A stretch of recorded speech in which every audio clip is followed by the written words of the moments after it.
के लिए इंफॉर्मेटिव होने वाली है। जो लोग फॉरएवर में ग्रो नहीं कर पा रहे हैं, वो टीम बिल्ड नहीं कर पा रहे हैं, उसका कारण कुछ भी हो सकता है।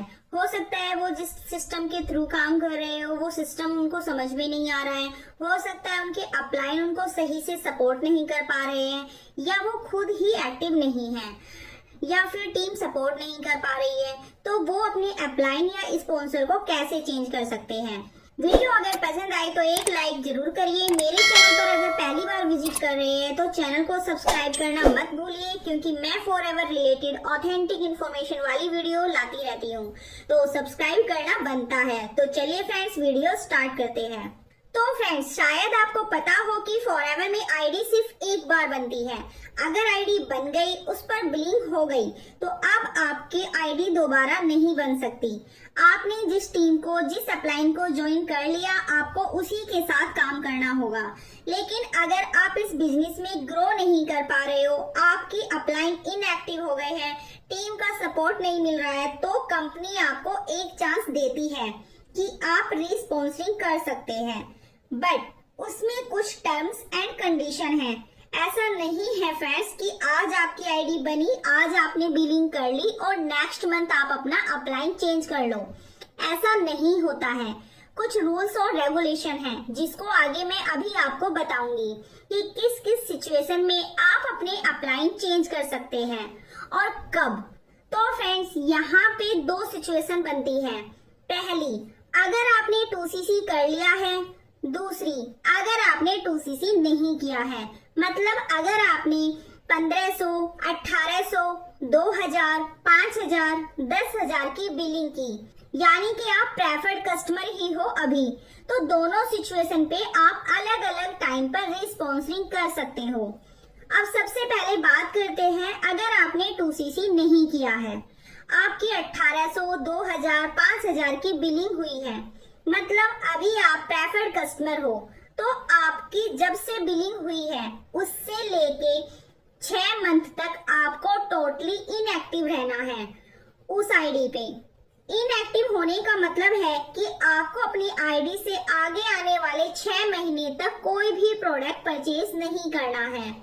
दूसरा है कि आप आने वाले 6 मंथ तक आप टीम नहीं बना सकते, यानी कि आप किसी को अपने साथ इस बिजनेस में नहीं ला सकते। जब आप टोटली इनएक्टिव होते हो, आप प्रोडक्ट नहीं खरीदते, आप किसी को ज्वाइन नहीं करवाते, तो 6 महीने बाद कंपनी आपको रीस्पॉन्सिंग का मौका देती है।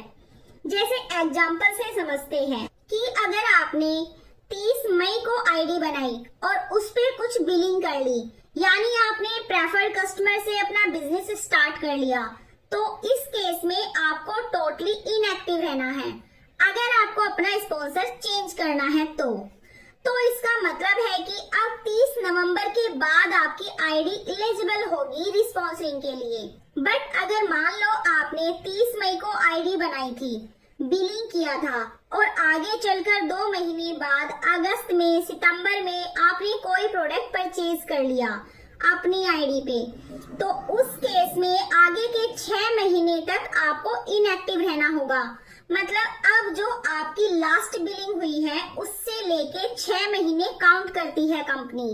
अगर आने वाले 6 महीने आप इनएक्टिव रहते हो तो ही आप रिस्पॉन्सिंग कर सकते हो।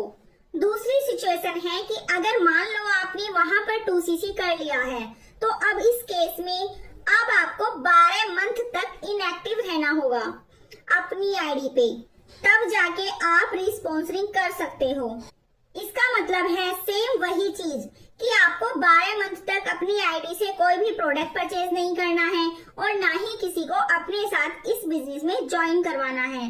तो जब आप ये दोनों क्राइटेरिया फुलफिल करते हो, तब जाके 1 साल बाद आपकी आईडी एलिजिबल होगी रिस्पॉन्सिंग के लिए।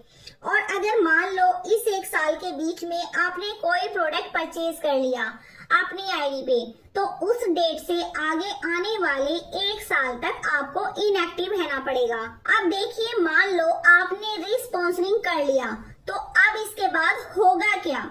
तो आपका लेवल 0 हो जाएगा, यानी कि आपको फिर से प्रेफर्ड कस्टमर से अपना बिजनेस स्टार्ट करना पड़ेगा। ऐसा नहीं है कि आपने वहां पे 2CC कर लिया तो आप अपना अपलाइन चेंज कर लोगे और 2cc यहाँ पे काउंट हो जाएगा।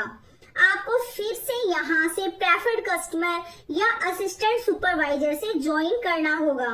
बस इस केस में होगा क्या, आपकी जो FBO आईडी है वो सेम ही रहेगी।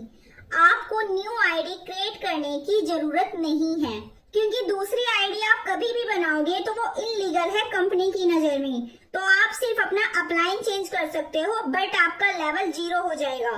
और दूसरी चीज, अगर आपने वहां पे कोई टीम क्रिएट की है या अपने साथ किसी बिजनेस पार्टनर को ज्वाइन करवाया है, तो उस बिजनेस पार्टनर को आप इस टीम में नहीं ला सकते। उस बिजनेस पार्टनर का जो अपलाइन होगा, आपका जो भी एक्टिव अपलाइन रहा होगा उस टीम में, वो बन जाएगा। बट आप अब उसके अपलाइन नहीं रह गए, क्योंकि आपने टीम चेंज कर ली और अपलाइन चेंज कर लिया है। तो फ्रेंड्स, अगर आपने वहां पे प्रेफर्ड कस्टमर से स्टार्ट किया है और आपको 6 महीने हो गए हैं, तो आप कंपनी को एक बार मेल करिए और कंपनी में आप कॉल करके भी पता कर सकते हो कि क्या आपकी आईडी एलिजिबल हो गई है रिस्पॉन्सिंग के लिए या नहीं। फिर कंपनी आपको मेल के थ्रू आगे का प्रोसेस के लिए आपको गाइड करेगी। आई होप आपको ये वीडियो पसंद आई होगी। वीडियो अगर पसंद आई है तो लाइक करिएगा, मेरे चैनल को सब्सक्राइब करिएगा और बेल आइकन जरूर हिट करिएगा, जिससे आगे आने वाली सभी इम्पोर्टेंट वीडियोस आपको सबसे पहले देखने को मिले। तो thanks for watching this video. Bye bye and take care.